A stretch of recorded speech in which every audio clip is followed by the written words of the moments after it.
Hello दोस्तों, welcome to my channel GK एजुकॉट channel में आप सभी का हार्दिक स्वागत है। दोस्तों, ये मेरी इंग्लिश ग्रामर की सीरीज चल रही है जिसको मैं लूसेंट इंग्लिश ग्रामर बुक से कवर कर रहा हूँ। अभी तक हम इस सीरीज में 18 चैप्टर कवर कर चुके हैं। लूसेंट बुक के 18 चैप्टर हम कवर कर चुके हैं। हर चैप्टर का लिंक आपको डिस्क्रिप्शन में मिल जाएगा। अगर वे 18 चैप्टर आपने नहीं पढ़े हैं तो आप लिंक पर जाकर देख सकते हैं, पढ़ सकते हैं। अभी हमारा चैप्टर नंबर 19 चल रहा है, कंजक्शन के इस चैप्टर में हमने अभी तक एक वीडियो कवर की है। उस वीडियो में हमने कंजक्शन की डेफिनेशन, जस्ट इंट्रोडक्शंस, उसके एग्जांपल्स और कुछ सेंटेंसेस कवर किए थे जिसमें हम कंजक्शंस का यूज़ करते हैं और उनको समझने की कोशिश की थी। आज हम पढ़ेंगे टाइप्स ऑफ कंजक्शंस, इनकी डेफिनेशंस। तो चलिए दोस्तों, शुरू करते हैं।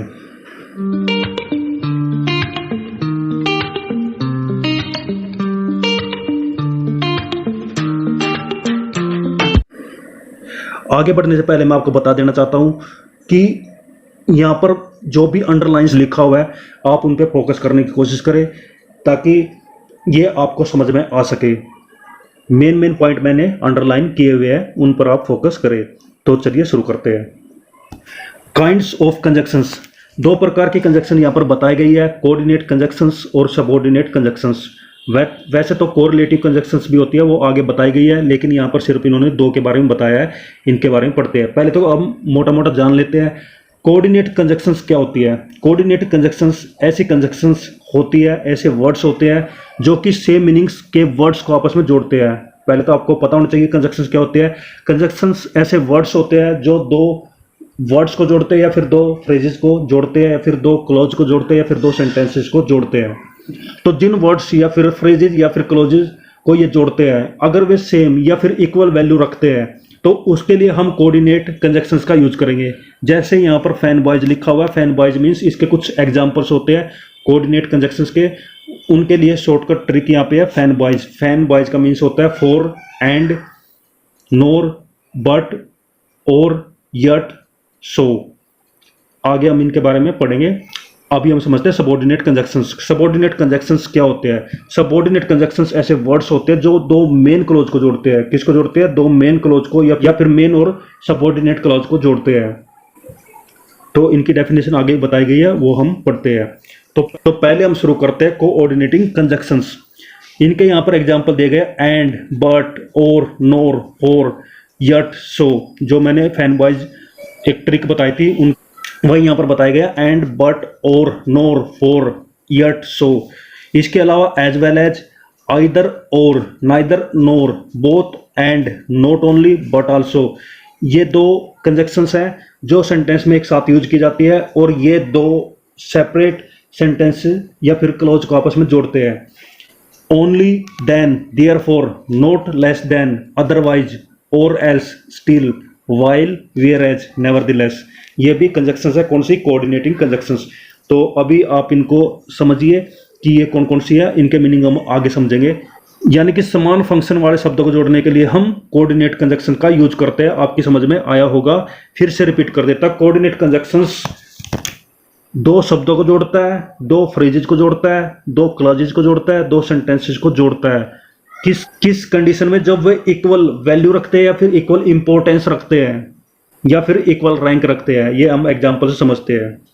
फर्स्ट है, Vinay and Sudhir were playing cricket. यहाँ पे विनय और सुधीर को किससे जोड़ा गया? एंड से जोड़ा गया। और विनय और सुधीर क्या? दोनों नाउन है, और दोनों नाउन का यूज किया हमने एज ए सब्जेक्ट।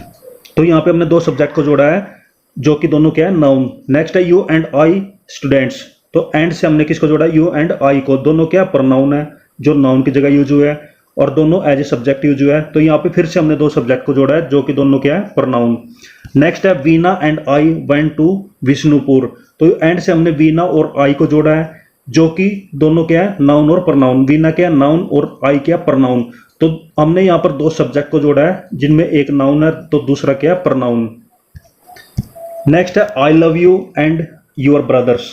तो you and your brothers, you क्या हुआ? प्रोनाउन हुआ, और यूर ब्रदर्स भी क्या हुआ? प्रोनाउन हुआ। तो यहाँ पे यूर एंड यूर ब्रदर्स दोनों को एज ए ऑब्जेक्ट यूज किया है। ऑब्जेक्ट लास्ट में यूज होता है, और ऑब्जेक्ट को जोड़ने के लिए भी हमने एंड का यूज किया है। तो एंड क्या है? ऑब्जेक्ट को जोड़ता है जिसमें एक नाउन और दूसरा प्रोनाउन है, या फिर दोनों प्रोनाउन या फिर दोनों नाउन भी हो सकते हैं। नेक्स्ट है my father is poor but honest. तो यहाँ पे बट से हमने पुअर और ऑनेस्ट को जोड़ा है। तो पुअर और ऑनेस्ट क्या होते हैं? एडजेक्टिव। पुअर और ऑनेस्ट क्या होते हैं? एडजेक्टिव। और एडजेक्टिव क्या होते हैं? एडजेक्टिव ऐसे वर्ड्स होते हैं जो कि नाउन या फिर प्रनाउन की विशेषता बताते हैं। किसकी? नाउन और प्रनाउन की विशेषता बताते हैं। तो दो एडजेक्टिव को जोड़ने के लिए हमने बट का यूज किया है। नेक्स्ट है he speaks loudly and fluently. तो यहाँ पे एंड से हमने लाउडली और फ्लुएंटली को जोड़ा है। दोनों क्या? एडवर्ब है। अब एडवर्ब क्या है? एडवर्ब्स ऐसे वर्ड्स होते हैं जो कि वर्ब की या फिर एडजेक्टिव या फिर एडवर्ब की विशेषता बताते हैं, उनको मॉडिफाई करते हैं। तो एडवर्ब को जोड़ने के लिए हमने एंड का यूज किया। नेक्स्ट है the frog lives in water on land. In water ये एक फ्रेज है और ऑन लैंड ये भी एक फ्रेज है। तो दो फ्रेजेस को जोड़ने के लिए हमने एंड का यूज किया। नेक्स्ट है Anshu is good but her uncle is bad. Anshu is good ये एक सेंटेंस हुआ, हर अंकल इज बैड ये भी एक सेंटेंस हुआ। तो दो सेंटेंस को हमने किससे जोड़ा? बट से जोड़ा है। तो दो सेंटेंस को जोड़ने के लिए हमने बट का यूज किया। नेक्स्ट है he is the student who lives in Patna and whose beloved lives in Ranchi. तो यहाँ पे समझिए, यहाँ पे अब दो क्लोज दिए गए हैं। He is the student who lives in Patna तो ये क्लोज हुआ। Whose beloved lives in Ranchi ये भी क्लोज हुआ। तो दो क्लोजेस को जोड़ने के लिए भी हम किसका यूज करते हैं? एंड का। तो ऊपर दिए गए सेंटेंस में आपने देखा होगा कि कोऑर्डिनेट कंजक्शंस कौन कौन से? एंड और बट। इनका यूज हमने दो नाउन को जोड़ने के लिए किया है, दो प्रनाउन को जोड़ने के लिए किया है, एक नाउन और प्रनाउन को जोड़ने के लिए किया है, एक प्रनाउन और नाउन को जोड़ने के लिए किया है, और दो एडजेक्टिव या फिर दो एडवर्ब को जोड़ने के लिए यूज किया है, या फिर दो फ्रेजेस को जोड़ने के लिए यूज किया है, दो सेंटेंस को हमने जोड़े हैं, दो क्लोज को हमने जोड़ा है। ये सब क्या थे? Coordinate conjunctions. अब हम पढ़ते हैं कोऑर्डिनेट कंजक्शंस के टाइप्स। कोऑर्डिनेट कंजक्शंस के टाइप्स यहाँ पर दिए गए हैं, चार प्रकार के इसके टाइप्स है। कोम्युलेटिव, कोपुलेटिव कंजक्शंस, अल्टरनेटिव और डिसजंक्टिव कंजक्शंस, एडवर्सेटिव कंजक्शंस, इलिटेटिव कंजक्शंस। ये चार प्रकार के कोऑर्डिनेट कंजक्शंस हैं। इनको किस प्रकार से याद रख सकते हैं? कोम्युलेटिव का मीनिंग होता है इकट्ठा करना। तो कोम्युलेटिव में ऐसे कंजक्शंस हम यूज करेंगे जो दो सेंटेंस को इकट्ठा करते हैं, उनको जोड़ते हैं। जैसे यहाँ पर एग्जांपल दिए गए as and, both and, as well as, no less than, not only but also. ये दो सेंटेंस को इकट्ठा करते हैं, जोड़ते हैं। नेक्स्ट है अल्टरनेटिव। अल्टरनेटिव या फिर डिसजंक्टिव, जिनको हम विकल्प के रूप में याद रख सकते हैं, क्योंकि इनका मतलब होता है तोड़ना, अलग करना। ये कम्युलेटिव फर्स्ट का जस्ट उल्टा है। जैसे एग्जांपल एज और, आइदर और, नाइदर नोर, अदरवाइज। इनके एग्जांपल हम बाद में पढ़ेंगे, सेंटेंस से हम इनको समझेंगे। नेक्स्ट है एडवर्सेटिव कंजक्शंस। इनको हम मध्यभेद से याद रख सकते हैं, जिनके एग्जांपल यहाँ पे दिए गए हैं। But, still, yet, nevertheless, whereas, while, only. तो ये हम इस प्रकार से याद रख सकते हैं, क्योंकि एडवर्सेटिव क्या चॉइस रखते हैं? क्या रखते हैं? चॉइस रखते हैं, मतभेद रखते हैं। मतभेद रखते हैं यानी कि आपस में कॉन्ट्रास्ट होता है इनके बीच में। नेक्स्ट है इलेटिव कंजक्शंस, जिसके एग्जांपल है as for, therefore, so, consequently. इनको हम परिणाम के रूप में याद रख सकते हैं, यानी इनका यूज करके एक सेंटेंस से दूसरे सेंटेंस का परिणाम देख सकते हैं, रिजल्ट देख सकते हैं। फर्स्ट आ जाता है कोम्युलेटिव और कोपुलेटिव कंजक्शंस। तो ऐसे कोऑर्डिनेटिंग कंजक्शंस जो एक स्टेटमेंट से दूसरी स्टेटमेंट को जोड़ने का काम करते हैं, उनको बोलेंगे कोम्युलेटिव कंजक्शंस या फिर कोपुलेटिव कंजक्शंस। जैसे फर्स्ट है and, trust in God and do the right. भगवान में विश्वास करो और अच्छी चीजें करो। तो एंड से हमने दो सेंटेंस को जोड़ा है। नेक्स्ट है both and, she was both fined and imprisoned. She was both fined and imprisoned, यानी उसको दोनों चीजें लगी है। क्या? फाइन, जुर्माना भी, और इम्प्रिजन यानी उसको जेल भी हुई है। तो बोथ और एंड को कोऑर्डिनेट कंजक्शन के रूप में यहाँ पे यूज किया है। कोम्युलेटिव कंजक्शन के रूप में यूज किया, जो दो चीजों को आपस में जोड़ती है। As well as, Ram as well as Ajit was present there. तो राम और अजीत को एज वेल एज से जोड़ा है। नेक्स्ट है not less then, she was not less then her lover is innocent. ना तो वो और ना ही उसका प्रेमी इनोसेंट है, शरीफ है। नेक्स्ट है not only but also, he was not only foolish but also obstinate. तो ये आप देख सकते हैं, ये है कोम्युलेटिव कंजक्शंस के एग्जांपल्स। अब हम पढ़ते हैं अल्टरनेटिव और डिसजंक्टिव कंजक्शंस। नेक्स्ट आ जाता है अल्टरनेटिव और डिसजंक्टिव कंजक्शंस। वे कोऑर्डिनेट कंजक्शंस जो दो अल्टरनेटिव्स या फिर दो चॉइस देने के लिए यूज किए जाते हैं। दो अल्टरनेटिव यानी दो विकल्प देते हैं या फिर दो चॉइस देते हैं। कैसे? और का यहाँ पे यूज हुआ है, शी मस्ट वीप और शी विल डाई, या तो तुम रो या फिर मर जाओ। तो और, तो यहाँ पे चॉइस के लिए हमने किसका यूज किया? विकल्प के लिए हमने किसका यूज किया? और का। नेक्स्ट है आइदर और, आइदर ही इज मैड और ही इज फाइंस मैडनेस, या तो वह पागल है या फिर पागल होने की एक्टिंग कर रहा है। तो ये क्या हुआ? और। तो यहाँ पे आइदर और का यूज किया है चॉइस के लिए। नेक्स्ट है नाइदर नोर, नाइदर ए बोरोवर नोर ए लैंडर बी, ना तो बोरोवर बनो ऋणदाता बनो ना ही ऋण ग्रही बनो। तो नाइदर और नोर को हमने as a alternative conjunctions use किया है।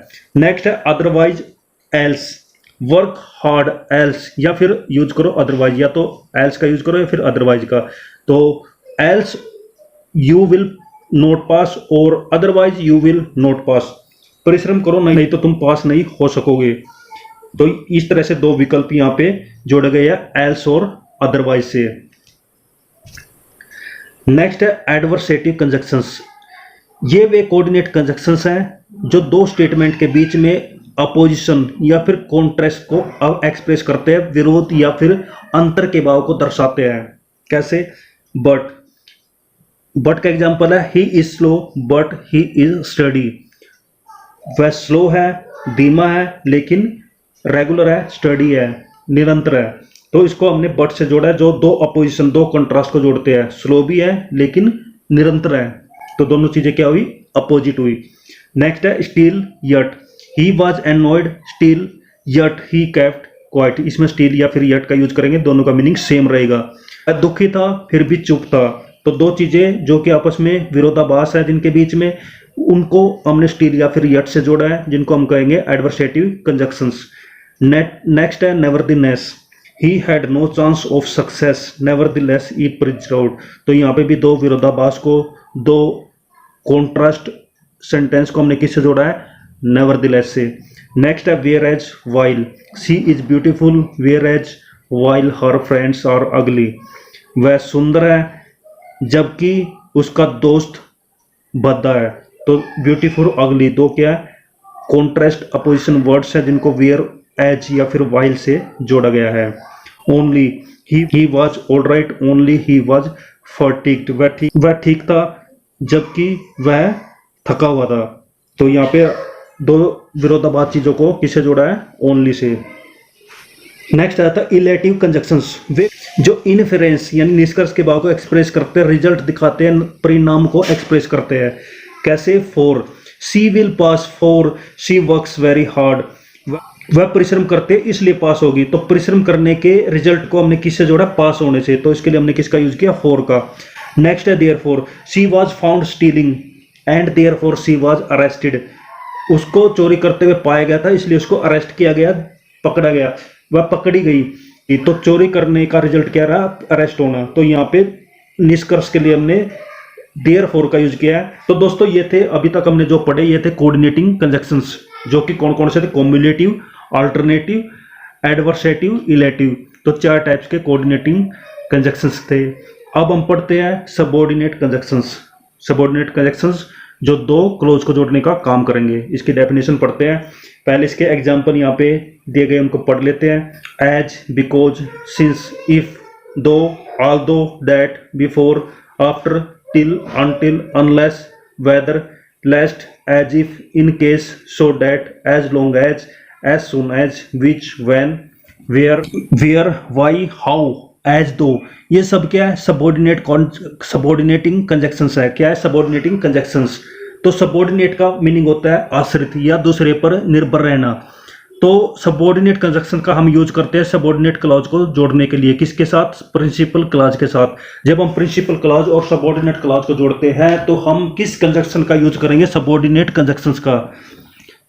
इसके एग्जाम्पल यहाँ पर दिए गए हैं। Bhavana was fined as she came late, Bhavana पर जुर्माना लगाया गया क्योंकि वह लेट थी। तो यहाँ पे एज का यूज किया क्योंकि के अर्थ में, लेकिन यहाँ पे दो क्लॉज को जोड़ा गया है।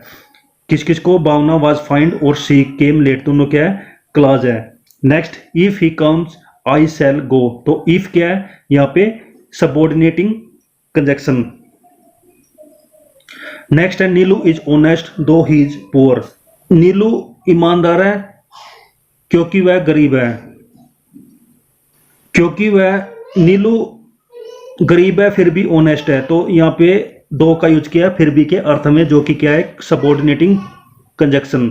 नेक्स्ट है ऑल दो it was raining I went out, तो यहाँ पे ऑल तो क्या हुआ सबऑर्डिनेटिंग कंजक्शन, बारिश हो रही थी फिर भी वह बाहर गया, तो यहाँ पे ऑल दो क्या हुआ सबऑर्डिनेटिंग कंजक्शन। नेक्स्ट है you will fail unless you work hard, जब तक तुम कठोर परिश्रम नहीं करोगे तब तक तुम फेल होगे, तो यहाँ पे अनलेस का यूज किया है जब तक और तब तक के अर्थ में। और वैसे बाकी के ये सेंटेंस में आप पढ़ सकते हैं। आगे हम देखते हैं, ऊपर जो हमने सेंटेंस पढ़े हैं उनमें हमने सबऑर्डिनेटिंग कंजक्शंस यूज किए हैं। कौन कौन से यूज किए हैं? Yes, as, if, though, although, unless, lest, even if, whereas, so that, when. इनका यूज हमने सबऑर्डिनेट क्लॉज और प्रिंसिपल क्लॉज को जोड़ने में किया है। अब ये सबऑर्डिनेट क्लॉज क्या होते हैं, प्रिंसिपल क्लॉज क्या होते हैं, ये हम आगे पढ़ते हैं। प्रिंसिपल क्लॉज को मेन क्लॉज भी बोला जाता है, इंडिपेंडेंट क्लॉज भी बोला जाता है, जिसका हिंदी में मीनिंग रहेगा प्रधान वाक्यांश या उपवाक्य, यानी मेन वाक्य जो है, मेन सेंटेंस जो है, उसको हम बोलेंगे प्रिंसिपल क्लॉज। तो इसकी डेफिनेशन बनेगी वह क्लॉज जो पूर्ण अर्थ रखता है, कंप्लीट मीनिंग रखता है, यानी कि अपने अर्थ के लिए दूसरे क्लॉज पर डिपेंड नहीं होता, निर्भर नहीं होता, उनको हम बोलेंगे प्रिंसिपल क्लॉज। दूसरा क्लोज कौन सा रहेगा? Subordinate close. तो प्रिंसिपल क्लोज जो है सबऑर्डिनेट क्लोज पर डिपेंड नहीं होता, उस पर निर्भर नहीं होता, उसका खुद का मीनिंग होता है, अपना मीनिंग खुद रखता है। इसको हम कहेंगे प्रिंसिपल क्लोज या फिर इंडिपेंडेंट क्लोज या फिर मेन क्लोज। नेक्स्ट है सबऑर्डिनेट क्लोज। सबऑर्डिनेट क्लोज को हम डिपेंडेंट क्लोज भी बोलते हैं, आश्रित वाक्यांश बोलते हैं, उपवाक्य बोलते हैं। इसकी डेफिनेशन रहेगी ऐसा क्लोज वह क्लोज जो पूर्ण अर्थ नहीं रखता, एक कंप्लीट मीनिंग नहीं रखता, यानी अपने अर्थ के लिए, अपने मीनिंग के लिए वह प्रिंसिपल क्लॉज पर निर्भर रहता है, मेन क्लॉज पर निर्भर रहता है, उसको हम कहेंगे सबऑर्डिनेट क्लॉज। और इसे डिपेंडेंट क्लॉज भी कहा जाता है क्योंकि यह दूसरे पे डिपेंड होता है। किस दूसरे पे? प्रिंसिपल क्लॉज पे डिपेंड होता है, इसलिए सबऑर्डिनेट क्लॉज बोला जाता है। अब हम देख लेते हैं सबऑर्डिनेटिंग कंजक्शंस के एग्जांपल। ऊपर प्रिंसिपल क्लॉज और सबऑर्डिनेट क्लॉज वो हमने पढ़े, जिनको जोड़ने के लिए हम किसका यूज करते हैं? सबऑर्डिनेटिंग कंजक्शंस का। तो अब सबऑर्डिनेट कंजक्शंस के यहाँ पे टाइप्स दिए गए हैं, उनको हम कवर कर लेते हैं। कंजक्शंस ऑफ टाइम, टाइम यानी समय के बारे में इनका यूज किया जाएगा। कंजक्शंस ऑफ कॉज और रीजन, रीजन को दर्शाने के लिए जब दो सेंटेंस को जोड़ते हैं उसके रीजन को दर्शाने के लिए, कारण को दर्शाने के लिए इसका यूज किया जाएगा। कंजक्शंस ऑफ रिजल्ट और कॉन्सिक्वेंसेज, रिजल्ट यानी कि नतीजा या फिर परिणाम को दर्शाने के लिए इनका यूज किया जाएगा। कंजक्शंस ऑफ पर्पज, किसी उद्देश्य को दर्शाने के लिए हम इन कंजक्शंस का यूज करेंगे। कंजक्शंस ऑफ कंडीशंस, कंडीशन यानी कि शर्त यानी कि सिचुएशन, उसके लिए हम इन कंजक्शन का यूज करेंगे। कंजक्शंस ऑफ कंसेशन और कॉन्ट्रास्ट यानी मतभेद को दर्शाने के लिए हम इन कंजक्शंस का यूज करेंगे। Conjunctions of concession, conjunctions of comparison, comparison यानी कि तुलना, तुलना को दिखाने के लिए हम इन कंजक्शंस का यूज करेंगे। कंजक्शंस ऑफ एक्सटेंट और मैनर, तौर तरीके को दिखाने के लिए हम इन कंजक्शंस का यूज करेंगे। अभी हम पढ़ते हैं इनकी डेफिनेशंस। जैसे फर्स्ट आ जाते हैं कंजक्शंस ऑफ टाइम, जैसे हमने ऑलरेडी पढ़ा था समय के बारे में। तो ऐसे सबऑर्डिनेटिंग कंजक्शंस जिनका यूज हम टाइम को बताने के लिए, टाइम को इंट्रोड्यूस करने के लिए यूज करते हैं, उनको हम कहेंगे कंजक्शंस ऑफ टाइम। जैसे एग्जांपल है यहाँ पे before, after, since, till, until, as soon, as, while, ये सब क्या है? टाइम को एक्सप्रेस करते हैं, टाइम के बारे में बताते हैं। जैसे इनके एग्जांपल है, बिफोर का एग्जांपल है she had died before she reached 25, 25 की उम्र से पहले वह मर गई। तो यहाँ पे एक समय के बारे में बताया गया है, एक टाइम को यहाँ पे इंट्रोड्यूस किया गया है। नेक्स्ट है after, the doctor came after the patient had died, patient के मरने के बाद डॉक्टर आया। तो एक समय के बारे में बताया कि पेशेंट पहले मर चुका है, डॉक्टर बाद में आया, तो इसके लिए हमने किसका यूज किया? आफ्टर का। नेक्स्ट है since, many things have happened since I saw you, जब से मैंने तुझको देखा है तब से बहुत चीजें घटित हुई है, मेरे साथ बहुत घटना घटी है। तो देखने के बाद कुछ घटनाएं घटी है, तो यहाँ पे सिंस का यूज कंजक्शंस ऑफ टाइम के रूप में यूज किया है। नेक्स्ट है till until, wait here till until I return, तुम यहाँ पर वेट करो जब तक कि मैं नहीं आ जाता। तो यहाँ पे कुछ समय वेट करने के लिए बोला गया है जब तक कि नहीं आ जाता, इसके लिए हमने टिल अनटिल का यूज किया है जो कि कंजक्शन ऑफ टाइम को एक्सप्रेस करते हैं। नेक्स्ट है as soon as, I will leave as soon as you come, जब तक तुम नहीं आ जाते मैं नहीं जाऊंगा। तो यहाँ पे आने के बाद ही मैं जाऊंगा, तो ये एक समय को दर्शाने के लिए, समय को इंट्रोड्यूस करने के लिए एज सुन एज का यूज किया है। तो आगे भी दोनों सेंटेंस सेम है, उनको पढ़िए, खुद से समझिए। आगे बढ़ते हैं सेकंड नंबर पे। सेकंड आ जाता है कंजक्शंस ऑफ काज और रीजन, तो ये कारण के बारे में बताएंगे। तो ऐसे सबऑर्डिनेटिंग कंजक्शंस जो काज या फिर रीजन को, कारण को इंट्रोड्यूस करते हैं, उनको हम कहेंगे कंजक्शंस ऑफ काज और रीजन। उसके लिए हम यूज करेंगे बिकॉज का, सिंस का, एज का। जैसे आपने ये पढ़ा है, आपने पढ़े भी होंगे, तो ये सब क्या बताते हैं, कारण को, रीजन के बारे में बताते हैं। एग्जाम्पल देखते हैं। बिकॉज का एग्जाम्पल है I love her because she loves me, मैं उसको प्यार करता हूं क्योंकि वह मुझसे प्यार करती है। तो यहाँ पे रीजन है, कारण है कि वो मुझे क्यों प्यार कर, मैं उसको क्यों प्यार करता, क्योंकि वो मुझसे प्यार करती है, ये एक रीजन हुआ। Since he will go there since you desire it, तुम वहां पे जाओगे क्योंकि तुम्हें वह पसंद है, क्योंकि तुम्हें वह पसंद है इसलिए तुम वहां जाओगे। तो यहाँ पे सिंस क्या बताता है, एक कारण को, एक रीजन को इंट्रोड्यूस करता है। नेक्स्ट है as, as he was not there I spoke to his brother, क्योंकि वह वहां पर नहीं था इसलिए मैंने उससे, उसके भाई से बात की। क्यों उसके भाई से बात किस लिए की, क्योंकि वह वहां पर नहीं था। तो यह एक रीजन यहाँ पे बताया गया है बात करने का, तो इसके लिए हमने किसका यूज किया, एज का। तो ये सभी क्या थे, कंजक्शंस ऑफ काज और रीजन। थर्ड आ जाता है कंजक्शंस ऑफ रिजल्ट और कॉन्सिक्वेंसेज। रिजल्ट, कॉन्सिक्वेंसेज, ये क्या होते हैं, परिणाम यानी नतीजे। तो ऐसे सबऑर्डिनेटिंग कंजक्शंस जिनका यूज हम किसी परिणाम को, किसी नतीजे को दर्शाने के लिए यूज करते हैं, रिजल्ट या फिर कॉन्सिक्वेंस को इंट्रोड्यूस करते हैं, इनको हम कहेंगे कंजक्शंस ऑफ रिजल्ट और कॉन्सिक्वेंसेज। जैसे that, he was so intelligent that he won the first prize, he was so intelligent that he won the first prize, वह इतना होशियार था, इंटेलिजेंट था कि उसने फर्स्ट प्राइज जीता। तो ये एक रिजल्ट हुआ, कॉन्सिक्वेंस हुआ कि उसको फर्स्ट प्राइज किस लिए मिला, क्योंकि वह इंटेलिजेंट था।